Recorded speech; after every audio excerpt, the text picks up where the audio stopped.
Sekarang beginilah Indonesia ini. Kita ngomong agama begini, nanti kalau masuk YouTube di bawah dikomentari Ustadz abal-abal.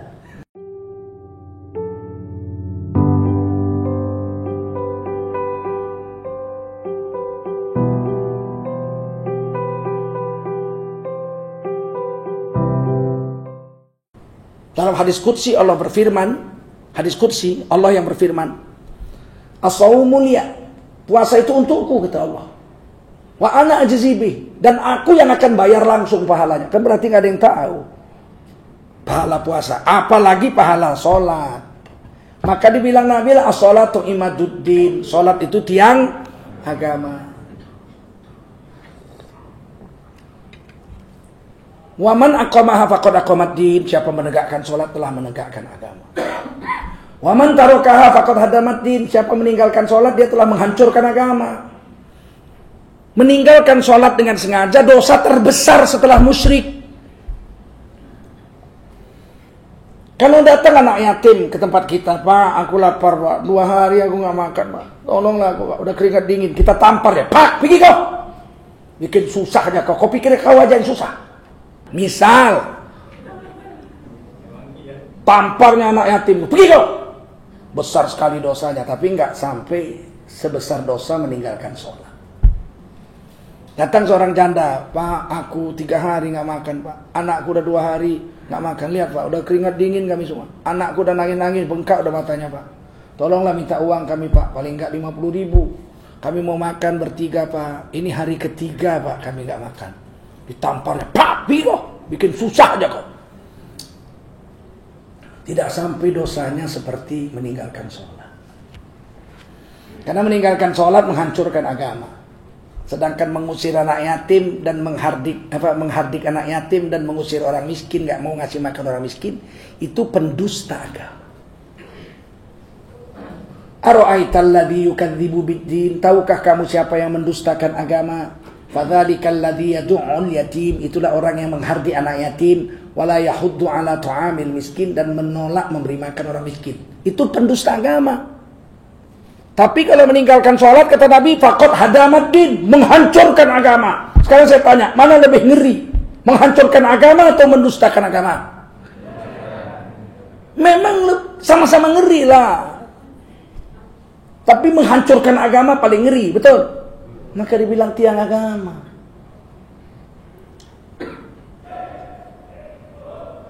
Allah dikatakan oleh Allah di sini,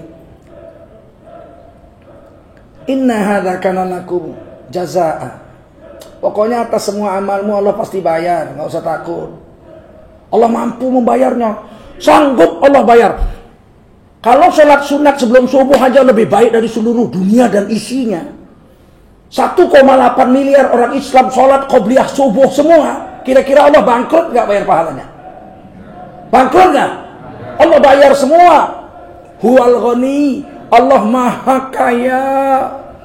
Diambil pun semua, nggak berkurang setetes pun khazanah kekayaan Allah itu. Al-Ghani, sang maha kaya. Jangan kita pikir Allah ini kayak Tuhannya orang Olympus, Tuhannya orang Athena. Saya dulu waktu SMP nonton film Dewa Zeus, dewanya orang Athena, orang Yunani, di gunung tuh Olympus, Dewa Zeus. Zeus ngomong sama saudaranya, kita sekarang lemes karena orang manusia nggak nyembah kita lagi. Saya ketawa, aduh, Tuhan lemes. Gara-gara rakyatnya umatnya mogok nyembah dia, lemes Tuhan. Untung aku orang Islam. Allah itu Jabbar, perkasa. Seandainya seluruh manusia 7,6 miliar penduduk dunia ini, penduduk dunia mengkafiri Allah dan memaki-maki Allah siang dan malam, Allah tetap Al-Jabbar, sang maha perkasa. Betul? Seandainya semua orang mogok nggak ada yang sholat, Allah tetap Al-Jabbar, sang maha perkasa. Seandainya seluruh manusia sholat 7,6 miliar masuk Islam semua sholat semua, Berarti kan 7,6 miliar dunia, ya nggak? Sanggup Allah bayar. Apa kecil lah itu? Berapa banyak bintang-bintang di langit itu? Nggak bisa dihitung banyaknya. Satu galaksi aja miliar bintang. Berapa galaksi? Dan bintang itu jutaan kali lebih besar dari matahari.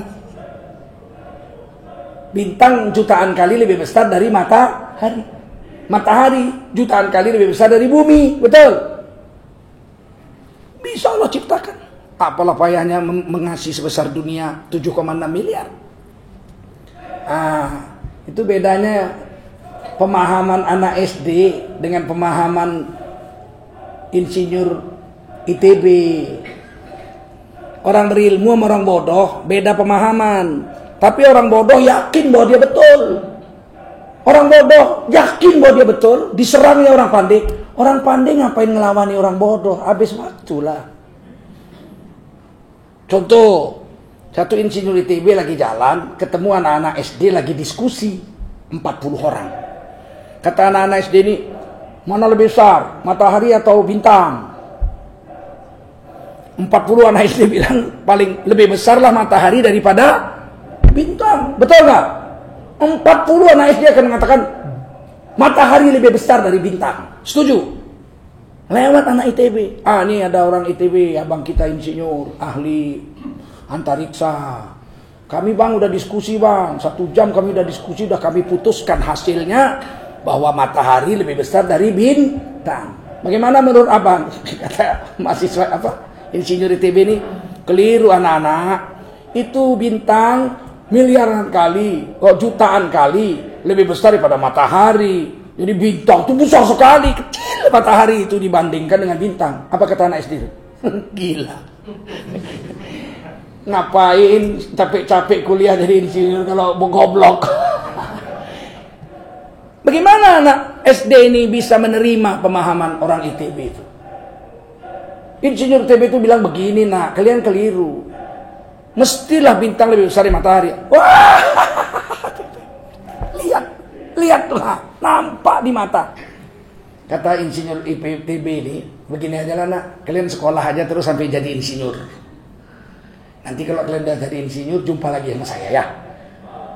Apa kata anak-anak SD? Wah, insinyur goblok. Hebatan kita ya. Sekarang beginilah Indonesia ini.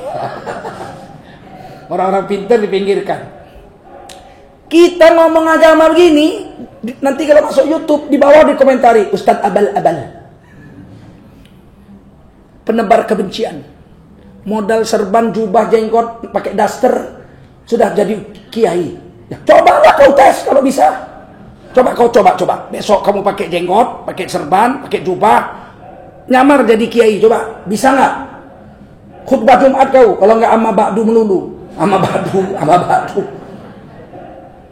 Islam ini, itulah hebatnya, baru kita tahu kenapa mesti bahasa Arab. Kenapa mesti bahasa Arab? Kitabnya, hadisnya ini, kitab ini pakai bahasa Arab. Supaya nggak bisa nyamar, itu salah satu rupanya, baru saya tahu. Nggak bisa nyamar jadi kiai. Baru ngomong udah ketahuan. Alhamdulillah, la kalau kata ila billah, udah ketahuan. Paham? Banyak orang-orang pintar nggak mau debat. Kenapa? Menghilangkan cahaya wajah, bikin capek, dia benci sama kita, dan dia tidak akan mendapat ilmu apa-apa dari perdebatan dengan kita. Maka Nabi mengatakan, hindarkanlah dirimu berdebat dengan orang-orang bodoh. Imam Syafi'i bilang, puluhan kali aku berdebat dengan orang-orang alim, nggak pernah kalah. Sebab beliau hafal hadis 600.000. Hafal Quran sejak umur 7 tahun. Beliau orang Quraisy asli. Berguru nggak berhenti-berhenti. Nggak pernah kalah aku debat puluhan kali dengan orang pandai. Tapi dengan orang bodoh aku berdebat, sekalipun aku nggak pernah menang. Imam Syafi'i aja begitu, apalagi kita.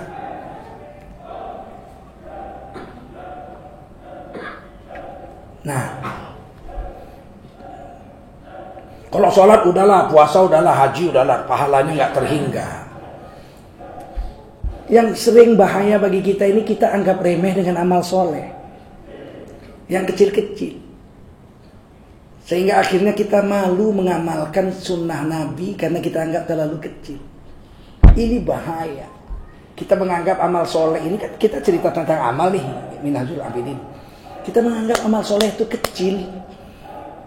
Sehingga kita nggak berani mengamalkannya. Malu. Ini penyakit umat akhir zaman yang paling membuat celaka orang akhir zaman. Malu beramal soleh. Kata Nabi, la tahqiranna minal ma'rufi syai'an walau an talqa akhaka biwajhin talqin. Jangan pernah kamu anggap enteng.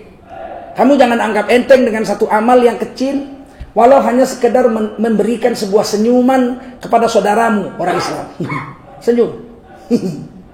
Jangan anggap enteng. Kalau seandainya satu kali senyum pahalanya sebesar biji sawi. Kalau satu hari 10.000 kali senyum, berapa banyak pahala? Kalau 60 tahun senyumin, berapa banyak pahalanya di akhirat? Tapi kan kita anggap enteng dengan senyum. Sama istri aja nggak mau senyum, pulang mukanya udah manyun. Assalamualaikum. Habis itu ambil HP, bininya dicuekin aja. Minum mas, baru tuh. Aduh, kadang-kadang istri ini kasihan juga. Tapi kadang-kadang istri begitu pula, suaminya pulang, Assalamualaikum, Lam.